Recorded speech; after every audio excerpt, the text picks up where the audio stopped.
우리 시편을 통해서 성전에 올라가는 노래 우리의 예배의 삶을 함께 살펴보고 있습니다. 오늘은 122편 우리에게 기쁨이 되는 그 예배에 관한 하나님의 말씀을 함께 상고해 보도록 하겠습니다. 함께 기도하시고 말씀을 받도록 하겠습니다. 사랑의 주님 감사합니다. 하나님, 오늘도 주님의 전에 모여 사랑하는 귀한 형제 자매들과 함께 아버지 되시는 하나님께 경배와 찬양 또 이렇게 기도를 또 말씀을 들을 수 있는 예배를 허락해 주심에 진심으로 감사드립니다. 예배가 우리 생애의 최고의 기쁨이 되기를 간절히 원합니다.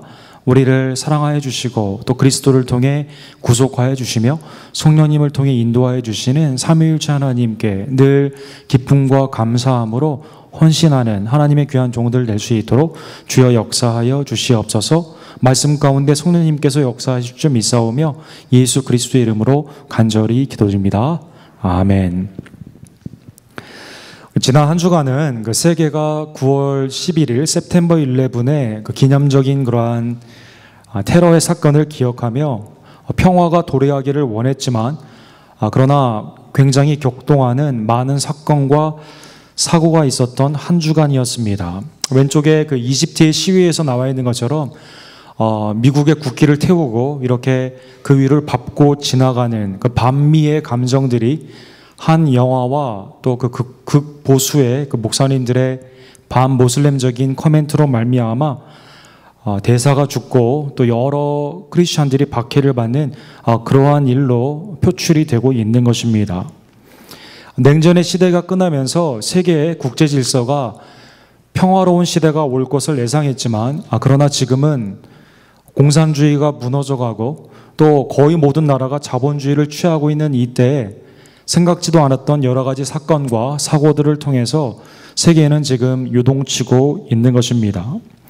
Clash of Civilization이라는 하버드 교수였던 세무엘 헌팅턴은 1993년도 논문과 1999년도 그의 책을 통해서 다가오는 2000년대 새로운 밀레니엄은 냉전 이후 국가 간의 무력 충돌이 이념의 차이가 아니라 종교와 문명의 차이 때문에 일어나게 된다라는 예언적인 책을 썼습니다. 그리고 이것은 실질적으로 지금 크리스천, 유대인, 모슬렘 그리고 각각 자기의 문명을 고수하고 있는 문화의 독특성을 가지고 다른 사람을 회심하려고 하는 많은 문화의 충돌로 말미암아 세계는 혼미 가운데 방황하고 있는 것입니다. 선교사님들은 선교학을 공부하시는 분들은 복음을 전파하는 시대가 곧 마감되지는 않는 것은 아닌가 극히 우려하기에 충분한 그러한 사건들이 많이 일어나고 있는 것입니다. 시편의 사건을 보면 지금의 그러한 혼란뿐만 아니라 주님이 오시는 그날까지 실질적으로 해 아래 이러한 혼란들은 계속되었음을 알 수가 있습니다. 우리가 시편 120편에 본 것처럼 게달과 메색 가운데 있었던 하나님의 성도는 평안을 원했지만 전쟁과 폭력 가운데 시달렸어야만 됐고 시편 121편에 본 것처럼 주님의 도성인 예루살렘으로 가는 그 길은 낮의 해와 밤의 해 가운데 많은 해로움이 있었던 그러한 어려운 길이었음을 알 수가 있습니다. 시편 122편에 들어온 시편의 기자는 이제 드디어 예루살렘 여호와의 집에 다다르게 되면서 그 여러 가지 역경을 딛고 하나님께서 어떻게 지금까지 인도해 주셨는지 예배의 기쁨을 이 시편을 통해 표현하고 있습니다. 1절에 보면 사람이 내게 말하기를 여호와의 집에 올라가자 할 때 내가 기뻐하였다라고 고백하고 있습니다. 본문에 여호와의 집 또는 예루살렘 다윗의 집, 구원자 하나님이 계시는 성전, 하나님께 예배를 드리는 곳, 그리고 하나님의 영적 가족이 모이는 곳, 하나님이 우리에게 축복을 선포하는 그곳, 여호와의 전에 친구가 같이 가자고 할 때 굉장히 그 마음 가운데 기뻤다라는 것입니다. 여러분, 우리의 삶 가운데 누가 우리에게 무엇을 하자고 했을 때 굉장히 기쁘죠. 저희 그 중학교 때 한자 시간이 있었는데요. 그때 처음에 그 논어에 나오는 많은 한자 수고를 배웠습니다. 그때 배운 한자에 그 유붕자원 박래 불역 라코다라는 이 말을 배웠습니다. 그때는 쓸 줄 알았습니다. 지금은 어떻게 쓰는지는 물어보시면 쓸 수 있을지 모르겠습니다. 뜻은 멀리서 벗이 오면 이 또한 즐겁지 아니한가라는 그러한 뜻입니다. 친구가 멀리서 찾아와서 함께 마음을 나누게 되는 것만큼 이 세상에 기쁨이 없다는 것이죠. 한국의 지금 최고의 톡쇼로 그 자리 잡은 프로그램 중에 기쁘지 아니한가 힐링 캠프라는 그 PD가 크리스찬이라고 하는데요. 그 치유의 캠프라고 불리우는 이 프로가 있습니다. 모든 정치인도 또 연예인들도 이 프로에 나가기를 원한다고 합니다. 여기에 왜 기쁘지 아니한가 그 셀링이 나와 있는데요. 여기에 가는 분들은 세 가지를 반드시 하게 되는데 하나는 같이 먹는 겁니다. 마음이 동화되는 것 중에 하나가 먹을 때 마음이 풀어진다는 그것을 이용한 것이죠. 또 하나는 모닥불입니다. 모닥불 아래서 우리는 마음을 많이 터놓는다고 합니다. 그래서 불을 켜놓고 이런저런 얘기를 합니다. 그리고 평소에 고민했던 것, 갈등되었던 것을 솔직히 질문과 대답을 통해 이렇게 말을 하는 것입니다. 그리고 끝나면 기쁘지 아니한가 그 마음이 통하는 그 시간에 기쁨을 서로 고백하는 것이죠. 어렸을 때 아마 여러분들도 기억하시겠지만 저의 어렸을 때도 친구들이 집 바깥에서 승웅아 놀자라고 하면 마음이 그렇게 기뻤습니다. 물론 지금은 제가 가면 모세처럼 사람들이 갈라지고 제 옆에 밥을 먹지 않으려고 항상 옆에 비어 있어서 참 외롭지만 그때는 그랬습니다. 여러분 삶 가운데 가장 기쁜 것은 무엇입니까? 세상 사람들은 술 먹으러 가자, 뭐 하러 가자 하면 기쁘겠지만 시편의 기자는 지금 친구가 사람들이 여호와의 집에 함께 올라가자 예배를 드리러 가자 하는 것이 그의 생에 굉장히 큰 기쁨이 되었던 것입니다. 이러한 기쁨이 우리에게 충만케 되기를 간절히 원합니다. 예배 드리러 가자, 함께 기도하자, 말씀을 보자, 하나님의 선한 사역 가운데 동참하자고 하는 그 음성이 기쁨으로 우리에게 충만케 되기를 간절히 원합니다. 순례자가 친구들과 함께 사람들과 함께 예루살렘에 가는 것은 관광을 위해 간 것이 아니라 한 목적을 위해 간 것을 알 수가 있습니다. 그것은 구속하신 하나님께 예배하러 그는 간 것입니다. 3절에 보면 예루살렘은 잘 짜여진 성읍과 같다라고 나와 있습니다. 본문적인 의미로는 다 연결이 되어 하나의 동일체를 이룬다는 그러한 뜻입니다. 그 이유는 4절에 나와 있는 것처럼 여러 12지파가 출애굽, 광야의 삶, 가나안 땅의 삶, 그리고 다윗 왕조까지 하나님의 놀라운 은총 가운데 구원받고 또 그 가운데 보호함을 받고 하나님의 나라 가운데 영광의 모습으로 나아갈 수 있도록 하나님께서 은혜를 베풀어 주셨기 때문입니다. 지파들 곧 여호와의 지파들이 여호와의 이름에 감사하려고 이스라엘의 전례대로 그리로 올라가는도다. 하나가 되는 12지파가 성경의 사건에 보면 특별히 사사기에 보면 서로 싸우기도 하고 서로 질투 가운데 어려운 일도 많이 있었지만 그러나 적어도 하나가 되는 시간이 있는데 그 시간은 언제냐? 각양각색의 많은 배경과 다양한 기호를 가지고 있지만 그러나 하나가 되는 그 시간은 구원하신 하나님께 감사로 예배를 드리는 시간이다라는 것입니다. 친구들이 왜 예루살렘에 가자고 기뻐했는가? 함께 예배를 드릴 수 있게 예배 가운데 우리가 하나가 되기에 순례자는 기뻐하였던 것입니다. 5절에 보면 순례자는 한 걸음 더 나아가 거기에 하나님을 만나게 됩니다. 순례자가 만난 하나님은 공의의 하나님이십니다. 거기에 심판의 보좌를 두셨으니 곧 다윗의 집의 보좌로다. 모든 것을 하나님의 선함 가운데 지으시고 공의 가운데 통치하시는 그 하나님을 만나게 될 때 다윗의 보좌 가운데 있는 그분 앞에 순례자들은 마음을 다시 한번 돌이키게 되고 하나님 앞에 정결한 모습으로 용서함을 구하며 새로운 결단으로 나아가게 되었습니다. 여러분, 내일은 로시 하샤나라는 나팔절, 대속죄일로 이어지는 유대인의 새해입니다. 제7번째 달인 타슈리 첫날을 맞이하여 나팔을 불면서 나팔절로 그들은 모이는 것입니다.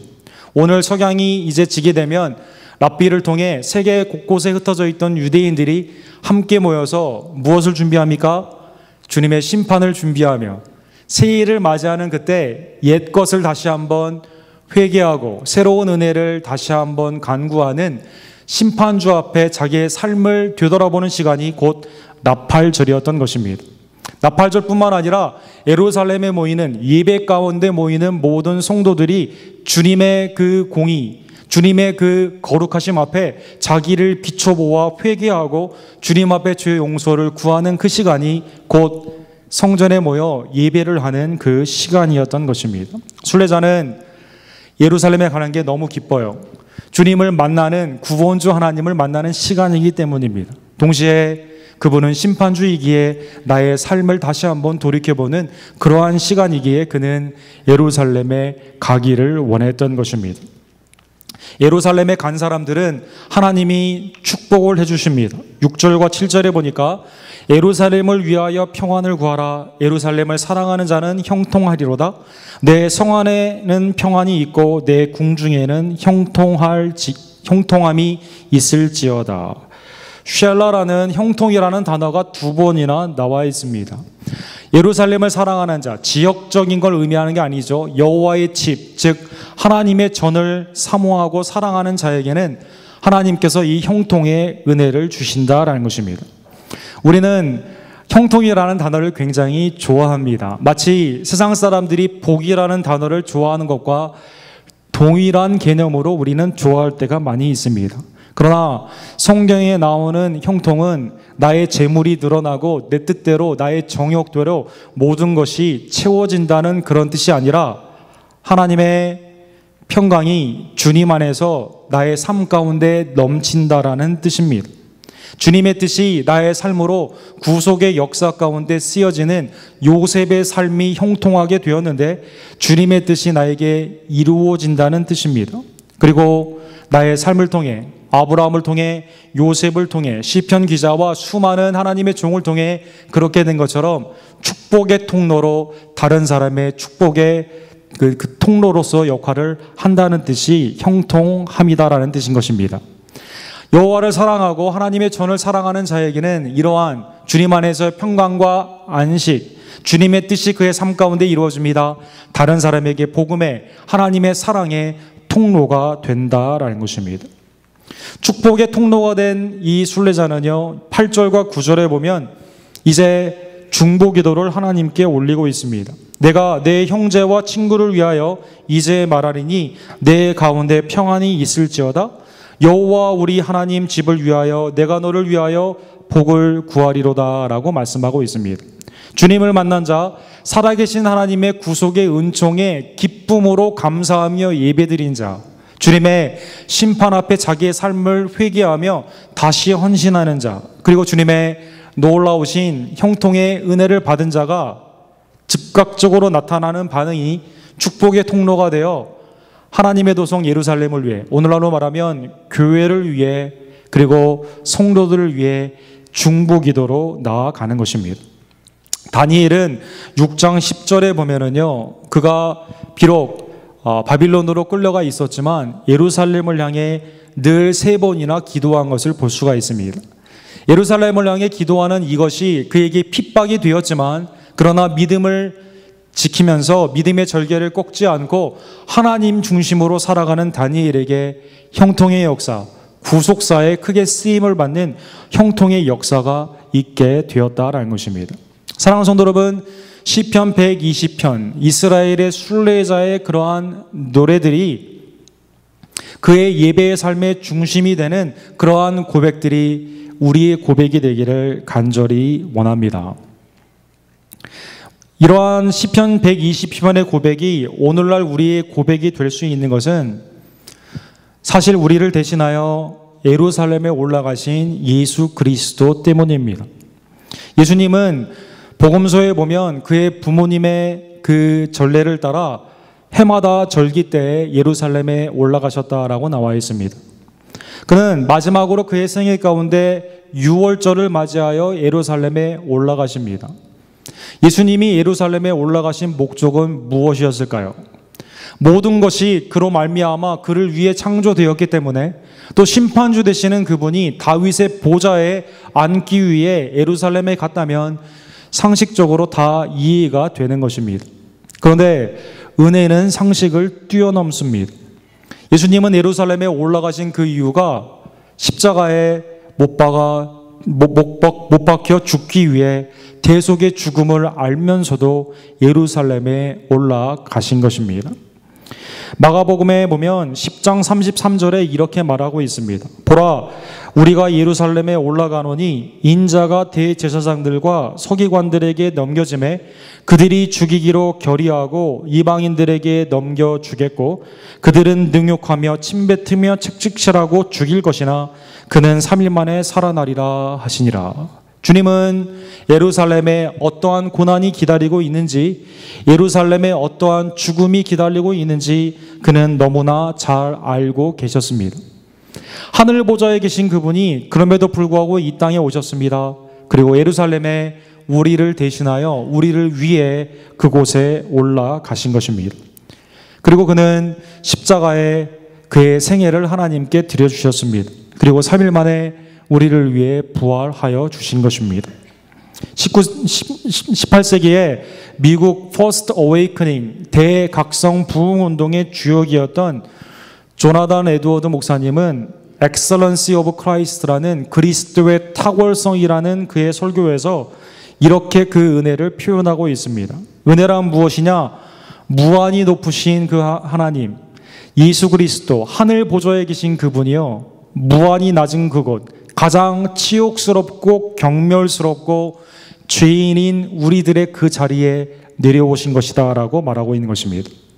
무한히 높은 그분이요, 우리를 위해 무한히 낮은 그 자리로 십자가에서 우리의 죄를 위해, 우리의 죄 사함을 위해 돌아가신 것입니다. 우리가 시편 122편의 찬양을 이스라엘 지파에 속해 있지도 않지만 부를 수 있는 이유는 그리스도께서 우리의 죄를 사해 주시고 우리를 하나님의 백성으로 만들어 주셨기 때문입니다. 이것이 우리의 구원의 기쁨의 근원이며 항상 기뻐할 수 있는 가장 큰 이유가 되는 것입니다. 예수님은 우리를 위해 예루살렘에 올라가셨을 뿐만 아니라 또 우리를 위해서 그 구원의 은총으로 우리를 초대하십니다. 마태복음 11장 28절에 보면 예수님은 이렇게 그에게 모든 죄인들을 초대하고 계십니다. 수고하고 무거운 짐진 자들아 다 내게로 오라. 내가 너희를 쉬게 하리라. 나는 마음이 온유하고 겸손하니 나의 멍에를 메고 내게 배우라. 그리하면 너의 마음에 쉼을 얻으리라 라고 말씀하셨습니다. 수고하고 무거운 짐, 죄라는 짐, 세상의 모든 환난과 근심 가운데 있을 수밖에 없는 우리의 불안한 짐, 죽음이라고 불리우는 누구도 피해갈 수 없는 그러한 거대한 짐을 지고 가는 우리들을 예수님은 부르시고 우리에게 초대하여 주시고 나에게 배워라, 나를 영접하라, 나와 함께하면 영원한 영생 그리고 너희의 마음에 쉼을 얻으리라, 평강을 얻으리라라고 약속하여 주신 것입니다. 더 나아가 예수님을 영접하는 자에게요, 히브리서 12장 22절에 나와 있는 것처럼 여러분과 저를 예루살렘의 새 백성으로 삼아 주셨습니다. 너희가 이른 곳은 시온산과 살아계신 하나님의 도성인 하늘의 예루살렘과 라고 이렇게 나와 있습니다. 우리는 물리적으로 예루살렘에 가지 않는다 하더라도 하나님의 영원한 도성인 천국 새 예루살렘의 주인이 된 것입니다. 우리는 실질적으로 절기마다 우리의 발을 예루살렘을 향해 나아가지 않는다 하더라도 천국 백성으로 하늘을 향해 나아가는 순례의 그러한 삶으로 살게 되었다라는 것입니다. 이러한 삶 가운데 우리의 당연한 반응은 무엇일까요? 그것은 주님 앞에 기쁨으로 예배를 드리는 것입니다. 우리를 하나님의 백성으로 예루살렘의 도성의 백성으로 삼아주신 그 하나님의 놀라운 은총에 감격하여 우리는 시편 120편의 기자처럼 주님의 전, 오늘날에 말하면 교회에 가는 것이 예배 가운데 기쁨이 되고 함께 하나님이 일을 하자는 그 말이 나에게 큰 격려가 되는 이러한 놀라운 축복을 받게 된 것입니다. 로버트 웨버라는 가장 최고의 예배학자가 계십니다. 이분은 Worship Old and New라는 그의 그 여러 시리즈를 통해서 초대교회부터 지금까지 또 이스라엘의 예배를 통해서 하나님께 나아가는 그 예배의 모습을 쭉 다양하게 표현하고 있는데요. 시편 22편의 찬양이 오늘날 신약 성도의 찬양이다라고 말하고 있습니다. 특별히 이분이 우리에게 도전을 주는 것은요, 로마의 그 무덤 안에 있는 카타콤이라는 그러한 교회에 예배를 드리는 그러한 장면의 벽화들이 많이 있어요. 여러분, 로마의 핍박 가운데 내일 일을 알지 못하는 그러한 상황 가운데 예배를 드린다는 게 얼마나 그들에게 큰 기쁨이 되었을까요? 그들의 예배의 형식을 보면은요, 다 이렇게 여자나 남자나 구별 없이 다 서 있습니다. 그리고 하나님께 손을 들고 예배하는 모습이 나와 있습니다. 라버 대변은 크게 두 가지의 손의 제스처를 신학적인 의미로 이렇게 풀이하고 있습니다. 여기 자세히 보시면 이렇게 하고 있는 모습을 볼 수가 있습니다. 이것은 예배 가운데 또 당시의 여러 그 관습 가운데 항복을 의미합니다. 항복. 부부싸움 할 때 아내가 뭐라고 할 때 우리 남편들 이렇게 한번 해보시면 바랍니다. 이건 항복을 의미합니다. 항복. 이 뜻은 무엇입니까? 하나님의 주권 앞에, 나를 구원하신 그분 앞에 나의 모든 삶을 드린다, 항복한다, 당신이 나의 삶의 주인이다라고 고백하는 그러한 모습입니다. 또 어떠한 그림들은요, 이렇게 하는 모습이 나와 있습니다.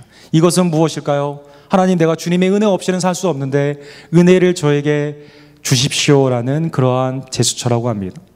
이러한 예배의 모습으로 그들은 예배를 너무 소중히 여기며 주님 앞에 나아갔던 것입니다. 오늘날 우리는 예배를 너무나 편한 장소에, 너무나 시원한 곳에, 오히려 추울 정도로 이렇게 좋은 장소에서 예배를 드립니다. 예배가 너무 쉽고 당연하기 때문에 때로는 우리는 어쩔 수 없이 나오고, 또 기쁨과 감사가 아니라 예배 시간에도 딴 생각할 때가 한두 번이 아닙니다. 그런데 초대교회의 급박한 그러한 상황 가운데, 또 오늘날의 많은 여러 다 종교의 도전 앞에, 또 엔타이 크리스천들이 많은 핍박 앞에 예배가 소중한 것을 깨달은 그러한 분들은요, 어떠한 상황에서도 어떠한 처지에서도 예배를 사모하며 기쁨 가운데 예배를 드리는 것입니다. 왜 그렇습니까? 주님이 우리를 대신하여 십자가에 못 박혀 죽으셨기 때문에, 주님이 우리를 대신하여 부활하셨기 때문에 그 감격으로 우리는 기도하는 것입니다. 70인이 나아가 전도도 하고 귀신도 내어쫓죠. 정말 주님 돌아왔을 때 어떻게 보고합니까? 우리가 주님의 말씀대로 행하게 되니까 귀신이 내쫓김을 당하고 병자들도 낫습디다라고 보고하죠. 예수님이 뭐라고 말씀하십니까? 그것도 좋지만 너의 이름이 생명책에 있는 것을 더 기뻐하라라고 말씀하고 있습니다. 사랑하는 성도 여러분, 항상 기뻐할 수 있는 유일한 이유는 무엇입니까? 급격하게 변화하는 내 마음의 감정과 우리 주위에 있는 상황의 변화 가운데도 항상 기뻐할 수 있는 것은 무엇입니까?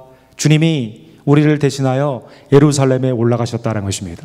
주님이 우리를 대신하여 십자가에 죽으시고 부활하셨다라는 것입니다. 그를 믿는 자에게 새 도성, 예루살렘의 도성으로 이제 천국의 백성으로 살 수 있는 놀라운 특권을 주셨다라는 것입니다. 사랑하는 성도 여러분, 예배를 소중히 여기시는 우리 모두가 되기를 간절히 원합니다. 전에도 한번 말씀드렸는데, 제가 그 미국에 좀 있다가 한국에 갈 때가 있었는데요. 저희 청년부 예배에 본 예배 때는 드럼을 쓰지 못했는데요. 청년부 예배 때만 그 드럼을 쓸 수가 있었습니다. 근데 저희 집이 교회랑 가까웠는데 이제 걸어가는 가운데요, 멀리서 이게 드럼 소리가 이렇게 들리는데 대학부 예배를 상징하는 것이죠. 근데 제 발이요, 제 두뇌의 명령도 내리지 않았는데 막 뛰어가고 있더라고요. 예배 가운데 저도 모르게 막 뛰어가고 있더라고요. 그러한 감격이 저의 삶 가운데 계속 연속으로 나타나기를 제 마음 가운데 있는 소원입니다. 우리 모두 아마 예배의 감격 가운데 빠져본 그러한 경험이 있을 겁니다. 주님이 나를 구원하시고 주님께 찬양을 드리고 기도하고 마음껏 말씀을 들을 수 있는 그러한 축복으로 나에게 느껴졌던 놀라운 그러한 시간들이 아마 있었을 것입니다. 사랑하는 성도 여러분, 예배를 소홀히 여기지 마시고 주님 앞에 기쁨으로 예배드리는 우리 모두가 되기를 간절히 원합니다. 주위에 있는 사람에게 예배를 드리러 가자라는 권면이 충만하고 그런 말을 내게 드릴 때 기쁨으로 그게 나에게 함께 가는 것이 기쁨이 되는 시편 기자의 고백이 여호와의 전에 올라가자 할 때 나에게 기쁨이 충만하였다는 고백이 있기를 간절히 원합니다. 새 예루살렘의 성도는 오늘 시편의 122편에 나와 있는 기자처럼 기도합니다. 한 걸음 더 나아가 예수님의 말씀대로요, 이제 우리는 천국 백성이 되었기 때문에 하나님의 나라와 의를 먼저 구하게 됩니다. 또 마태복음 5장 44절에 나와 있는 것처럼 한 걸음 더 나아가서요, 원수까지도 사랑하며 그들을 축복하며 기도할 수 있다라는 것입니다. 우리는 다른 어떠한 종교들이 무장으로 우리를 덤빈다 하더라도 그것을 사랑 가운데 품을 수 있는 천국 백성의 넉넉함이 우리에게 있어야만 되는 것입니다. 내 인간의 관계 가운데 나를 악하게 말하고 나를 심히 대적한다 하더라도 원수 갚음이 주님께 있기 때문에 우리는 그들을 복음 가운데 사랑 가운데 품을 수 있는 놀라운 성령님이 주시는 놀라운 그러한 마음과 능력이 우리에게 있게 되는 것입니다. 사랑하는 성도 여러분, 새 예루살렘의 백성으로 기쁨과 감사함으로 예배하며 더 나아가 원수까지도 사랑하는 천국 백성의 윤리가 우리 가운데 충만하기를 간절히 원합니다. 웨스트민스터의 미켄리라는 그 유명한 목사님이며 교수님이 한 분 계신데요, 그분이 최근에 나는 참 기독교인인가라는 그 책을 발간하셨습니다. 우리의 신앙을 늘 이렇게 점검하기를 원하는 뜻에서 이 책을 발간하신 거예요. 여기에 질문해 보면 예배에 대한 질문이 다음과 같은 질문이 있습니다. 나는 예배에 초상집 가는 것처럼 가는가, 아니면 아버지 생일 잔치처럼 가는가라는 질문을 합니다. 두 개가 무슨 차이가 있을까요? 초상집은 물론 가서 뭐 먹는 거는 비슷할지 모르겠어요. 그런데 두 개의 가장 극단적인 차이는 무엇입니까? 초상집은 거기에 주인이 되는 분이 죽어 있는 상태입니다. 생일집은 그분의 주인공이 살아있는 곳입니다. 즉 하나님의 예배예요, 우리가 극단적인 경건과 마음에 주님이 나를 위해 죽으셨다라는 초상집과 같은, 아니면 예배 가운데 어쩔 수 없이 그냥 인사치레로 오는 것이 아니라 살아계신 하나님을 만나는 것이 곧 예배임을 우리가 깨닫기를 간절히 원합니다. 살아계신 하나님을 만나기에 우리 마음 가운데 그 구속의 은총이 기쁨 가운데 나오기를 간절히 원합니다. 시편 4편에 보면 시편의 기자는요, 하나님이 우리에게 주신 이 구속의 은총의 기쁨은요, 다른 이방인들의 곡식과 새 포도주가 풍성할 때 느끼는 그 기쁨보다 더 크다라고 말씀하고 있습니다. 세상 사람들은 자기의 재물이 늘어나고 포도주, 엔터테인먼트로 흥미와 재미에 이끌리고 있을 때 하나님이 우리에게 주신 구속의 은총, 의로 드리는 제사의 축복은요, 그거보다 훨씬 더 큰 기쁨이다라고 고백한 것입니다. 사랑하는 성도 여러분, 우리 언덕교회 모든 예배가, 성도의 모든 삶이 살아계신 하나님을 만나기에 생일잔치와 같은 기쁨의 실적인 만남이 있는 그러한 잔치가 되기를 간절히 원합니다. 시편 22편의 놀라운 찬양이 하나님의 도성을 향해 가는 순례객인 우리들의 교회의 모임 가운데 언제나 주님이 오신 그 후에도 영원토록 지속되기를 주님의 이름으로 간절히 축원합니다. 기도하겠습니다. 사랑의 하나님 아버지, 감사합니다. 예수 그리스도께서 우리를 위해, 우리의 죄사함을 위해 십자가를 지시기 위해 예루살렘에 올라가셨습니다. 그리고 그의 삶을 화목제물로 드려주시고 또 우리를 위해 부활하여 주셨습니다. 그를 믿는 자에게 하나님의 놀라운 은총으로 이제 새 예루살렘에 하나님